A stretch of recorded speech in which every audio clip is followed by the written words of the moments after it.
Zuhud Albertin kölgəsində qalmış daha bir milli qəhrəman Senyuşkin Sergey Aleksandroviç. O, 1957-ci il sentyabrın 15-də Samara vilayətinin Sizran şəhərində anadan olub. 1974-cü ildə 21 saylı Sızran orta məktəbini bitirdikdən sonra Sızran Politexnik İnstitutuna daxil olub. 1975-ci ildə təhsilini Ali Hərbi Təyyarəçilər Məktəbində davam etdirib.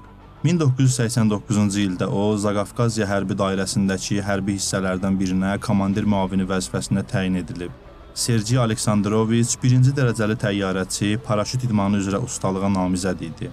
O, 1 aprel 1992-ci il tarixindən başlayaraq xidmətini Azərbaycan Respublikası Silahlı Qüvvələrində davam etdirib. Mayor Sergey Aleksandroviç Azərbaycanın hərbi hava qüvvələrinin yaradılmasında yaxından iştirak edən peşəkar təyyarəçilərdən idi.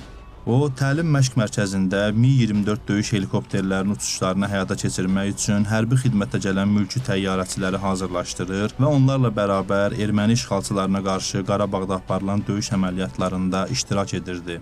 Sergey Aleksandroviç hərbi helikopterlə Xocalıya uçur. Qoca, qadın və uşaqların təhlükəli ərazidən çıxarılmasında böyük fədakarlıq göstərir. O, yaralı olmasına baxmayaraq öz borcunu yerinə yetirirdi. 1992-ci il fevralın 29-da iş qəzası zamanı həlak olur. Sergey ailəli idi, 2 qızı yadigar qalıb. 14 sentyabr 1992-ci il tarixli 204 sayılı fərman ilə Mayor Senyuşkin Sergey Aleksandroviç ölümündən sonra Azərbaycanın milli qəhrəmanı adına layiq görülüb. Onu öz vətənində Samara vilayətinin Sızran şəhərində dəfn ediblər. Azərbaycanda xeyli sayda başqa millətlərdən olan qəhrəmanlar var ki, cuhud olmadıqları üçün adları belə unudulub.